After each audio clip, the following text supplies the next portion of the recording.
Hello, everyone, and welcome to our webinar. I am so happy and thrilled to be back here with you for another deep dive into nonverbal communication, which is our theme this month in our community, Explearning Academy.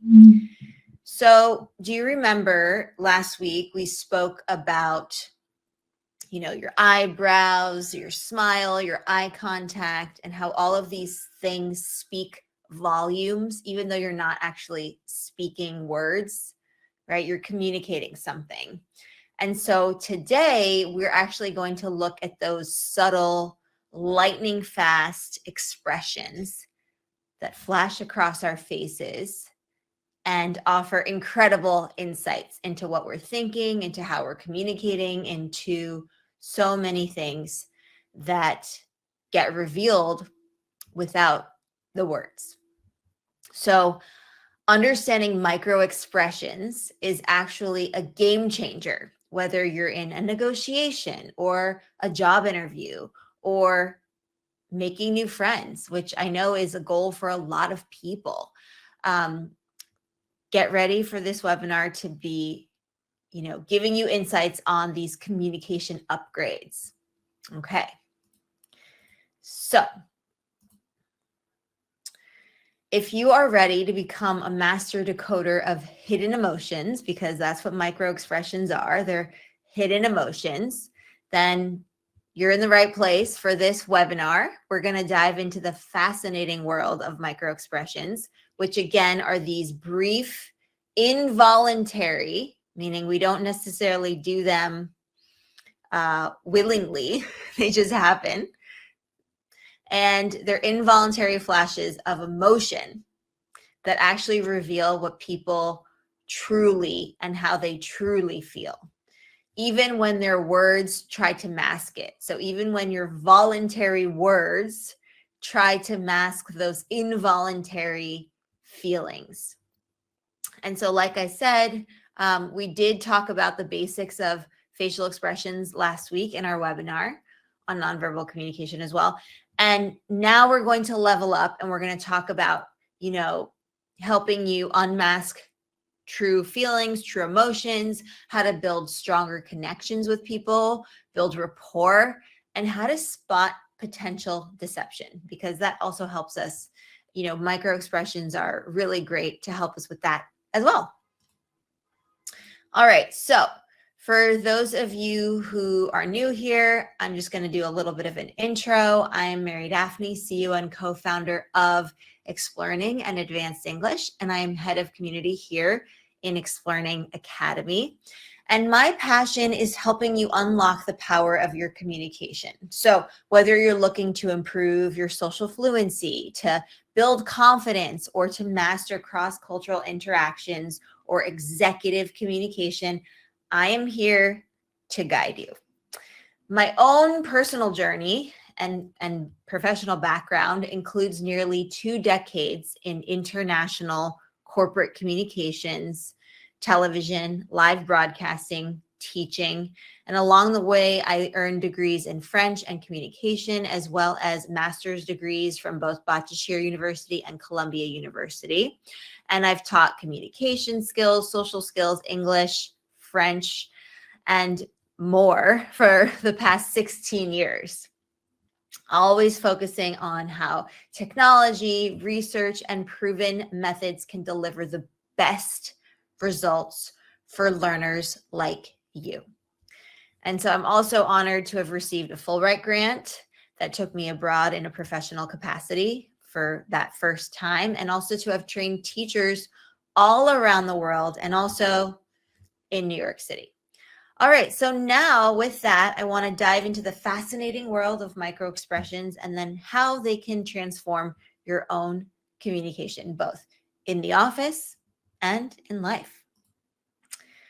Okay, so what are micro expressions? Well, we did mention that they are these brief, involuntary flashes of emotion, right? These quick, lightning fast emotions that reveal true feelings. And this is the kicker. They often last less than a second. There are 7 universal expressions being anger, sadness, happiness, disgust, contempt, surprise, fear. And why are they so important? And why do they get, they get overlooked, but they're very important. They offer clues, right? When words are masked, when our words are trying to say something else and we're trying to hide our true emotions, they often offer clues, and they aid in detecting deception. So you can tell if somebody's being deceitful or not telling you the truth. And they also help in building empathy, which is extremely important for validation, for building rapport, for strengthening those connections at work and in life. And unlike regular expressions, right, the facial expressions that might be more voluntary, where you're doing them, you're thinking about them methodically, micro expressions cannot be easily controlled. And so they offer honest emotional insights. Isn't that something? So that's why we call them involuntary flashes. And so you might think of important everyday situations that you might find yourself in, right? Meetings with meetings with potential clients, meetings with your boss, coworkers, chats with coworkers, negotiations, different social settings, all of these things where micro expressions are actually very important and an integral part of the way that we communicate. And we all have micro expressions. We all do these. You just might not be aware of it. So this is going to definitely raise awareness. So in terms of spotting micro expressions, you can think about, focusing on the windows to the soul, which are our eyes, which I mentioned last week as that metaphor. And, you can think of like the wrinkling part of your eyes, the crow's feet. You can think of the eyebrows. Are they raised? Are they lowered? What about the mouth? Is there a frown? Are there pursed lips? Is there a look of surprise? Is the mouth open? Is it closed? Right? What's going on there? And then in terms of baseline behavior, you can understand how somebody is normally adept at acting, like in terms of how they normally behave.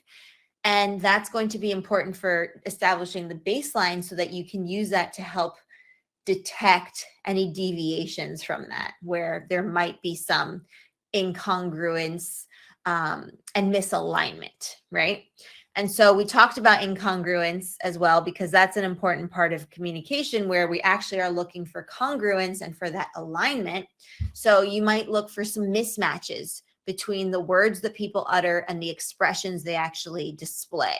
So something like, I'm fine, but they have a sad micro expression. Or I'm doing really well, but then they have, like a fearful expression. So these are really important because, again, they show how a person actually feels, and that can help you calibrate the rest of your communication with them, right? In that specific communication event or for that speech act. And that way you are clearer on what's going on with them. Okay.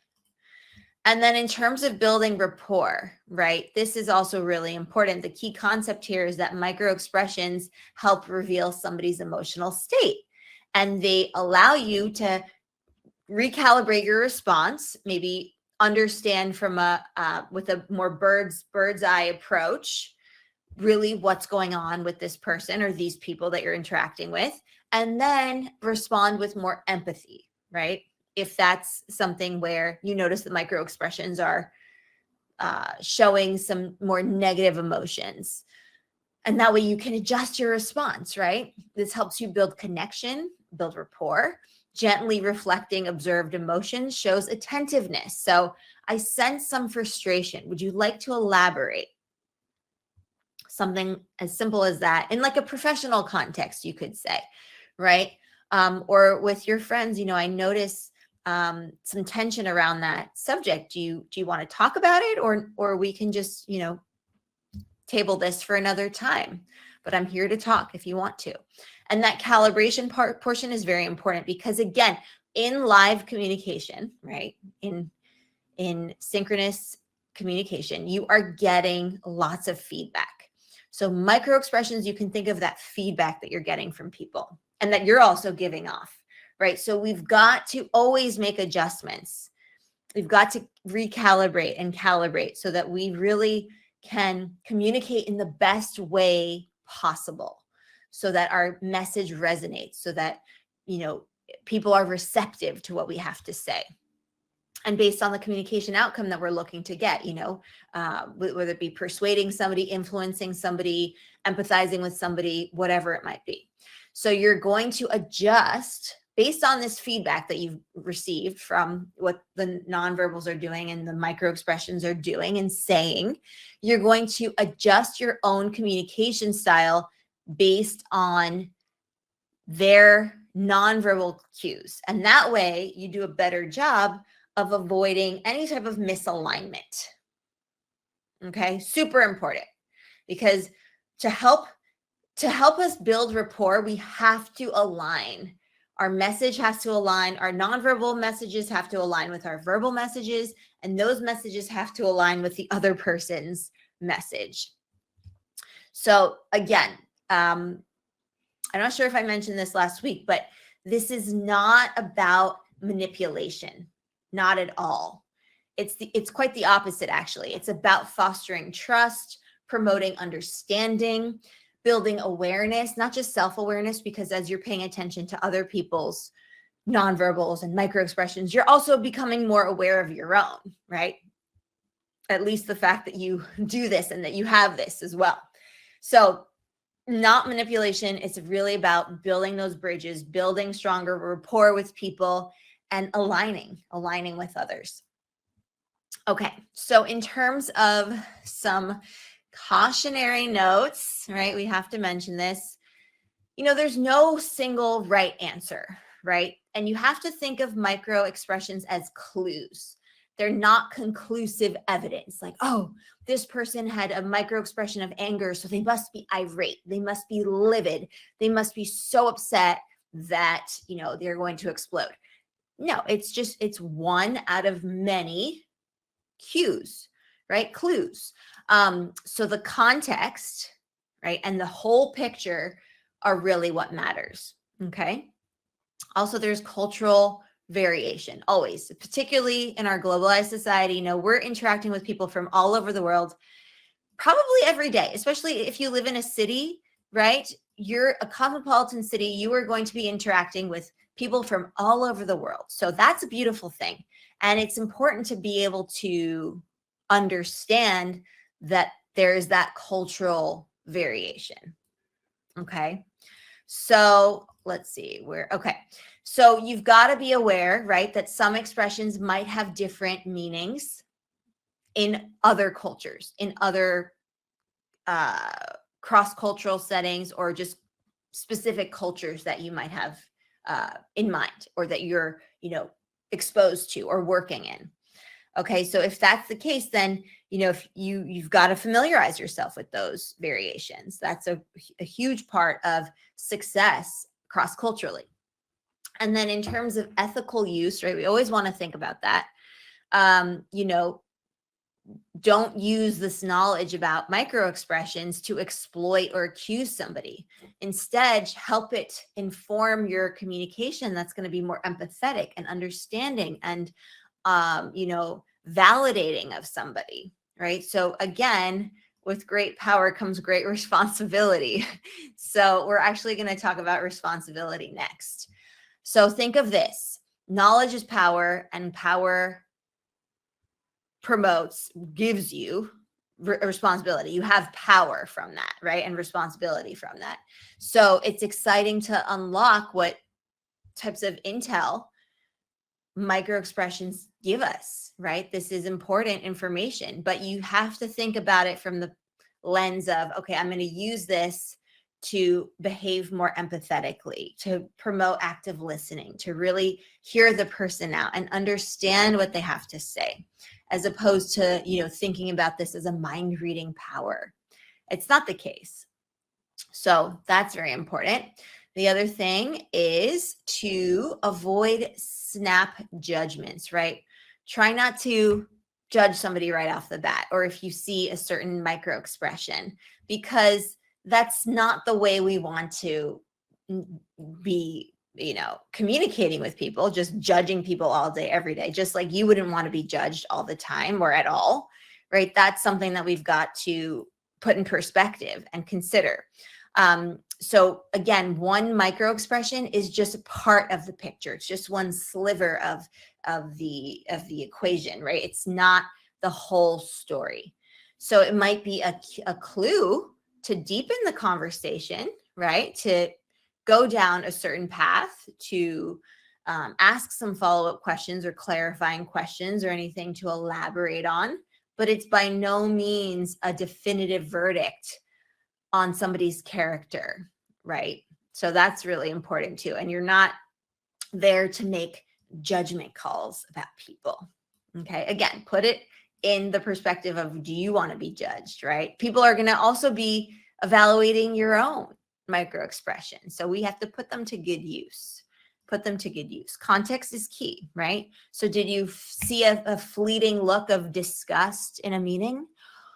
Well, it could be a true dislike for the idea. Maybe they really don't like that idea that was suggested, or maybe they just have an upset stomach, right? Maybe something at the cafeteria didn't sit well with them that day. So again, always consider the bigger picture. Yes, observe, take in the information, recalibrate and adjust your communication style and interaction accordingly, but don't let that deter you from understanding everything as a whole, right? The whole picture, very important. Of course, there's cultural awareness as well. So what you might think of as a universal sign, right, of anger in your own L1 culture might actually mean something very different in someone else's culture, right? We've all had experiences where, we thought one thing, but it was actually another thing cross-culturally, right? You've been there. I've certainly been there.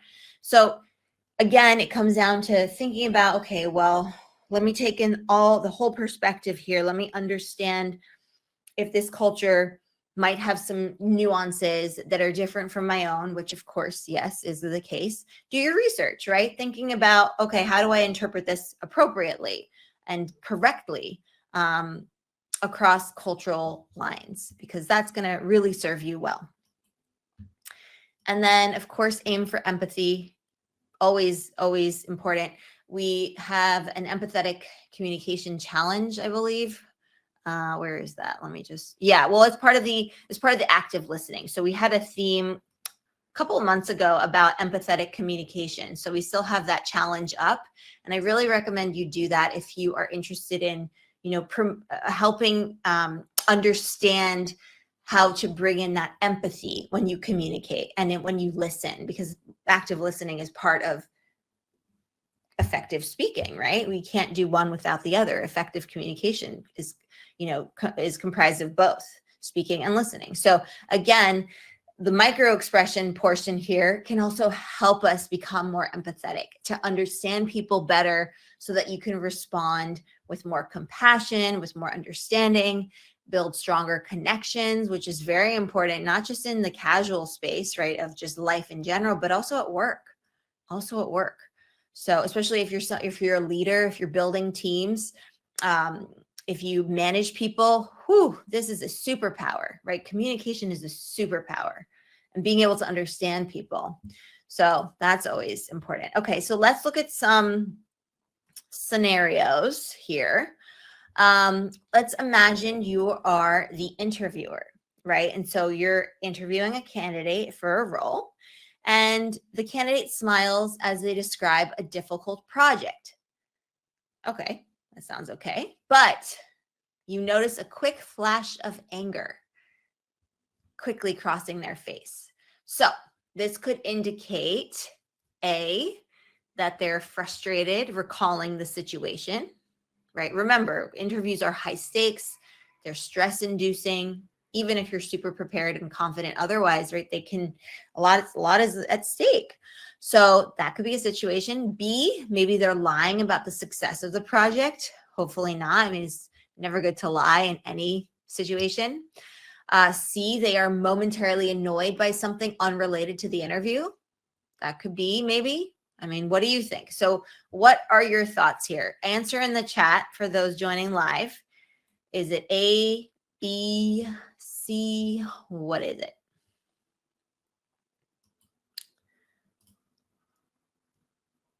What do you think?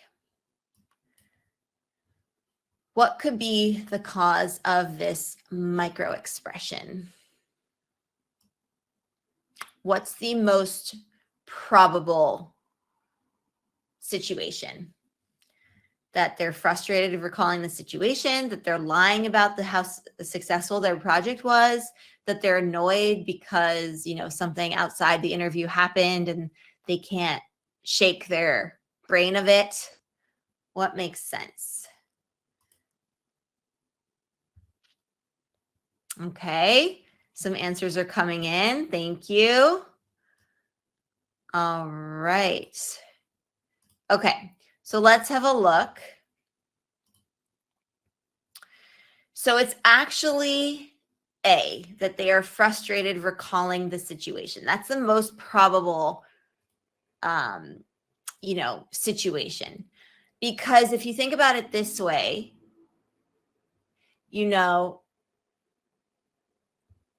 let's see. Am I on the wrong slide? Here, one sec. A brief flash of anger, right, is most likely a genuine reaction to remembering a challenging experience. Because again, you're put on the spot. You're forced to recall your star with all your anecdotes and your examples and your data backing it up. So that might be challenging to do, right, when put on the spot. It's less likely that they'd fake a negative emotion, right, during an interview. And an unrelated annoyance wouldn't really be fleeting. It wouldn't just happen quickly. It might be something that they might come into the interview kind of annoyed. So this is the most probable reason and response in this case. An open-ended probing would be the best approach so that you give the candidate a chance to explain their feelings about the project without assuming ill intent. Okay, so that's that. Let's go to the second one. All right. Okay. Let me just see something here. Okay, well, that's fine. So, these got switched up. Okay, this is now a networking event, right? And that's for scenario 2. It's not the explanation. It's just scenario 2. And you're chatting with somebody, right, who seems kind of interested in what you have to say. They might be smiling and nodding along, but you keep noticing that their eyes are constantly darting away, right? They're averting their gaze. So they're not really making eye contact with you. And also their shoulders are slightly hunched.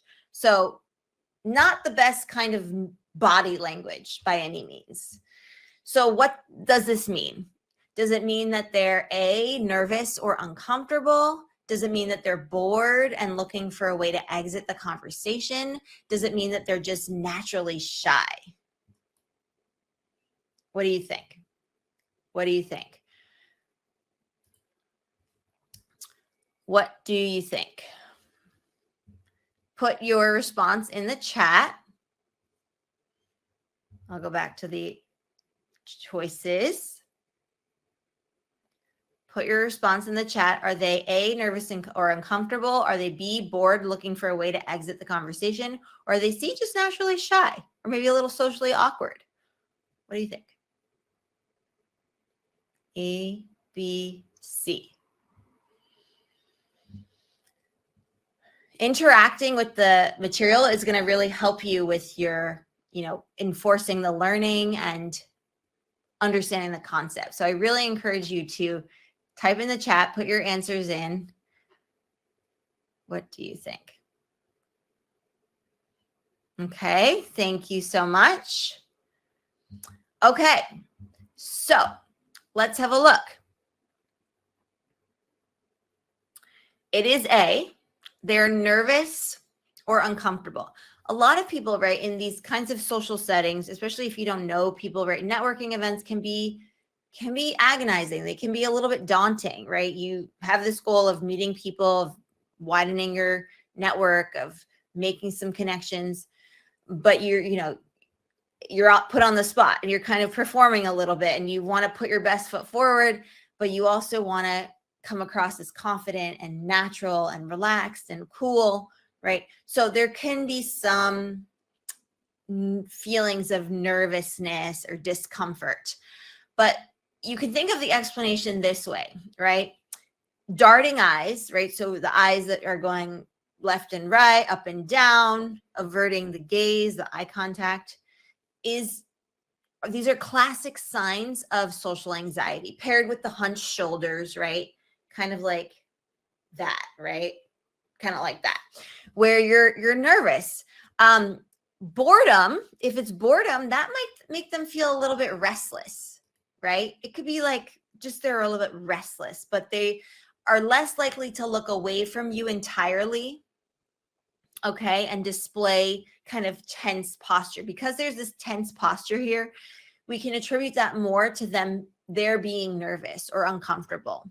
So what would you do here? Well, the focus is to make them feel comfortable.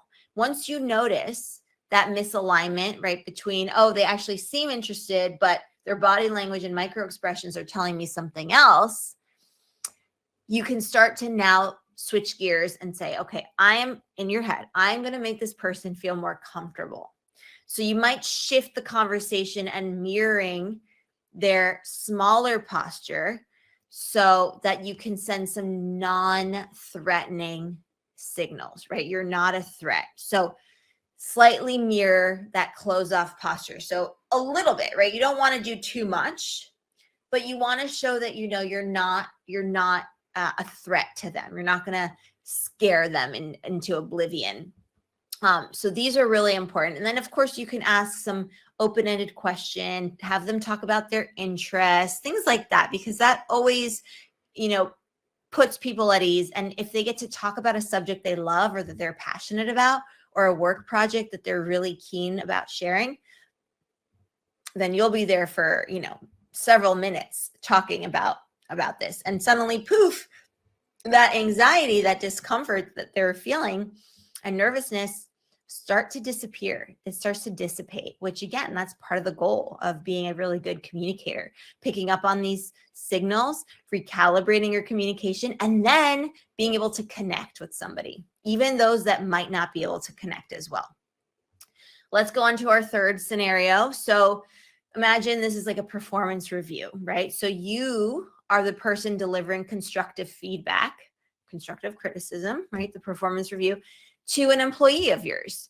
So they might say that they understand, but they have a brief grimace, right? Like a frown and crossed arms that signal something else. So what is the best way to navigate this? Do you ignore their body language completely and then just move on with the review? So just like bulldoze through. Do you call them out on their defensiveness? You say, Fred, you're being really defensive here about this feedback. Is something wrong? Right? That would be defensiveness. Or do you acknowledge their reaction and create a safe space for discussion? Something like, Fred, I'm sensing some hesitation. Would you like to talk about this further? So what do you think? A, B, or C?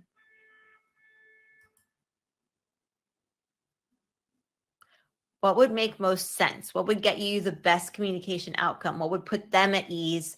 What would create a good environment to share this performance review in a way that is receptive to them? What are your thoughts? I'm waiting for your answers in the chat.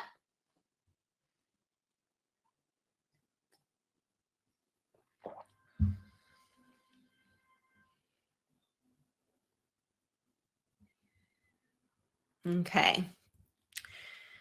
So the answer is C, because you want to acknowledge their reaction and create a safe space for discussion, right? Something like we said, I'm sensing some hesitation. Would you like to talk about this further? And why is that a good idea? Well, both the words that they're uttering and the body language are creating mixed feelings towards the feedback. And if you ignore this, that can actually risk resentment. And then, but if you call them out, that will only worsen the defensiveness. If you say they're being defensive, they're going to act even more defensive. So there's a little bit of self-fulfilling prophecy involved as well. So you want to really tread lightly, okay? And always, especially if you're in a managerial role and you're in a position of power, you always want to think about putting yourself in their shoes, right? They might be in a vulnerable state. They're getting feedback from you.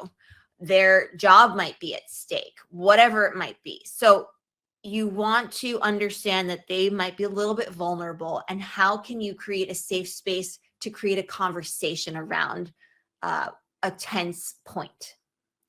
Okay, so that's always something that you want to consider as a leader, as a manager, as somebody who prides themselves on being a people person, right?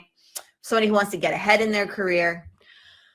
So if you acknowledge the hesitation, that allows them to elaborate on their emotions, right? What are they experiencing? And then potentially even uncover some valuable information that they share or that you arrive at together to make the review constructive, because it's about a collaborative conversation. It's not about, the manager telling the employee, oh, this is what you did wrong. This is what you could be doing better. This is that, and all of this, right? It's more collaborative. It's more open and constructive so that you can get the goals and the outcomes that you desire. Okay, so always honor their feelings. Find a way to create a safe space that fosters open dialogue, and use microexpressions as a cue. Always as a clue. Clue. Okay, good. So with some key takeaways that we have here, I always want you to think about, well, what are these microexpressions? Again, they're those flash, very fast, couple seconds, brief flashes of emotion that flash across our faces, all of us, even if you try to hide it, you can't, that reveal true emotions, true feelings. And I want you to use them as a launch point, right? A launching point, a starting point for further explanation, to have more open dialogue, to foster open-ended questions and collaborative discussion. Always consider the context, the culture, and use your knowledge responsibly and ethically, right? I want to remind you of that because very important. So always remember the context and the setting, and your relationship with the person will influence how well you're going to be able to interpret and respond to their microexpressions. Because again, you might be misinterpreting something. You might be reading too far into something or not deep enough into something. So again, there's always that aspect there, right? The interpretation is only going to be as good as you're attuned to it. But with practice, you can get better. Also, thinking about really building rapport, right? The goal is to always connect, to understand people on a deeper level, to create that rapport, to build stronger connections and bonds. Communication is all about connection. That's what it is. So don't think about this as in terms of like interrogating something. Instead, put your empathy hat on, reflect back their nonverbal cues with gentle little inquiries, because that can help build trust and create a safe space where they can share and reveal things. And you can do the same. And that will get you much better information than just, mere accusations. So always a good idea. In terms of more resources, we'll always practice makes perfect. You can practice in our next group coaching session this Wednesday. We're going to practice these. We have different simulations and role plays, and we're going to have some strategies, and you get live feedback as well as feedback afterwards as well. So it's ongoing feedback, and you get to connect with people. So for those of you who want to practice your communication, you want to meet people, you want to network, you want to have practice exposing yourself to different ways of speaking, to different accents, this is your place. This is your place. This is the whole package of communication strategies and theory and fun as well. We do have a lot of fun here. So I also have a cheat sheet that you'll be able to download in our community. So it's in the live webinar space, so you can find it there when the replay is up. So I encourage you to check that out to continue practicing. Pay attention to what you're doing with your micro expressions. Pay attention to what other people are doing. I want you to start getting into the habit of doing that because it's going to serve you well for sure. And then coming next week, we are going to, in keeping up with our theme on nonverbal communication and how we can improve our communication by having better nonverbal communication skills, we're going to look at commanding the room, right? What does that mean for your building presence, power, influence? How do you develop a confident and charismatic nonverbal presence? How can power poses and their impact impact your self-perception, your influence, your confidence? How to use space and movement more effectively, and also some nonverbal techniques for impactful presentations and negotiations. So you also negotiate, not just in a professional setting. You can be negotiating with your family, with your friends. It's something as simple as, oh, should we order Chinese food tonight or Indian food tonight? And then have a discussion about it. Have it's a negotiation, right? Or should we watch this show or that show? Or should we choose this book or that book for our book club? So again, these are things where you need to be able to, know how to persuade people, to influence people, to negotiate well, not just at work, but in life. And part of that is also through those nonverbal communication tools that we talked about. So for those of you who are not yet in our amazing community or part of our group coaching program, you can find out about our community platform, the professional development platform that Explearning Academy is. And also, if you're interested in really leveling up and getting that feedback and doing live calls with me and some of our other members, then you can join our group coaching plan. So we have 2 different plans like that for that. And you can read member testimonials so you see what people are saying about the community and how much it's benefited them and their careers. You can learn about our plans, find out about what sets us apart, what makes us different, and so much more. So just check out the link here, academy.explearning.co, and you can find out more there. So I will see you in the community. Thanks again for joining me. It's been great having you here. Well done on, taking the time and working on yourself and investing in yourself, because your future self will thank you. And I will see you right here in the community and on Spotify and in the channels as well. All right. Bye, everybody.